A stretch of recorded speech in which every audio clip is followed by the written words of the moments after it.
భారతీయులని బేడీలతో తీసుకొచ్చారా తీసుకురాలేదా? తీసుకురాలేదంటే కొందరు, తీసుకొచ్చారని కొంతమంది. వీటన్నిటి మధ్యన కేంద్ర ప్రభుత్వం అధికారికంగా జయశంకర్ రాజ్యసభలో ఒక ప్రకటన కీలకంగా చేశారు. ఎస్, వాళ్ళని బేడీలతోనే తీసుకొచ్చారు. టాయిలెట్స్ దగ్గరికి వెళ్ళినటువంటి సందర్భంలో మాత్రమే వాళ్ళ బేడీలు తీశారు. అక్రమ చొరబాటుదారుల్ని ఆ విధంగానే ట్రీట్ చేస్తారు. 2009 నుంచి అమెరికా పాలసీ అట్లాగే ఉంది. ఇది చేసినటువంటి విపక్షాలు భారతీయుల్ని బేడీలు ఎట్లా వేస్తారు అంటూ తీవ్ర స్థాయిలో విరుచుకుపడ్డాయి. ఇంతకీ ఏం చేయాలి ఇప్పుడు? మన దేశంలోకి ఒక ఆఫ్ఘనిస్తాన్ వాడు వస్తాడు, ఒక బంగ్లాదేశ్ వస్తాడు. వాళ్ళకి సాదర స్వాగతం పలికినట్టు అమెరికా వాడు కూడా పలకాలా? తీవ్రవాదులకి మనం స్వాగతం పలికినట్టు పలుకుదామా? నక్సలైట్లకు మనం స్వాగతం పలికినట్టు పలుకుదామా? ఆ దేశానికి వెళ్ళి ఆ దేశ నిబంధనలకు విరుద్ధంగా అసలు ఆ దేశ పర్మిషన్ లేకుండా ఆ దేశంలోకి అడుగు పెడితే ఏం చేయాలి? కాల్చి అవతల పడేయాలి లెక్క ప్రకారం. అయితే పాపం వాళ్ళు అప్పటికి చూసి చూడనట్టు ఊరుకుంటే వెళ్ళేసి అక్కడ వ్యవహరిస్తే ఏం చేస్తారు? సాధారణంగా అరెస్ట్ చేసి వెనక్కి పంపించారు. మనమైనా మన దగ్గర అక్రమ చొరబాటుదారులను ఏం చేయాలా? అరెస్ట్ చేసి జైలుకి పంపించాలా?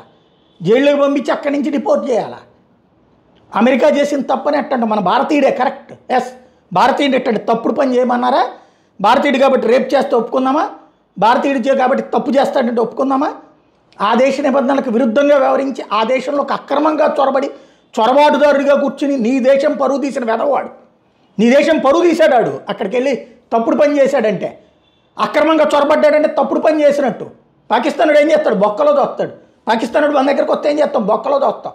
ఎవడైనా సరే తప్పుడు పని చేసిన వాడిని తీసుకెళ్ళి జైల్లో పెడితే, లేదా జైల్లో పెట్టకుండా మన దేశానికి పంపిస్తే బేడీలు వేసి పంపించారు, లేకపోతే పూలు చల్లి పంపించలేదు, ఘన సన్మానం చేసి పంపించలేదు, అవార్డు ఇచ్చి పంపించలేదు. ఇది దుర్మార్గం. మోడీ ఏం చేస్తున్నాడు? భారత ప్రభుత్వం ఏం చేస్తుంటే ఏం చేయాలి? అక్కడ ఉన్న చొరబాటుదారులు 7.5 లక్షల మంది ఉన్నారంటే నుంచి అట్లాగా. పోనీ వాళ్ళు ఏమన్నా అడుక్కు తినేవాళ్ళ, లేకపోతే డబ్బులు లేనివాళ్ళ, తిండి లేనివాళ్ళ, వైట్ రేషన్ కార్డు హోల్డర్సా? వెళ్ళిన వాళ్ళు అందరూ లక్షల డబ్బులు ఉన్నటువంటి వాళ్ళే.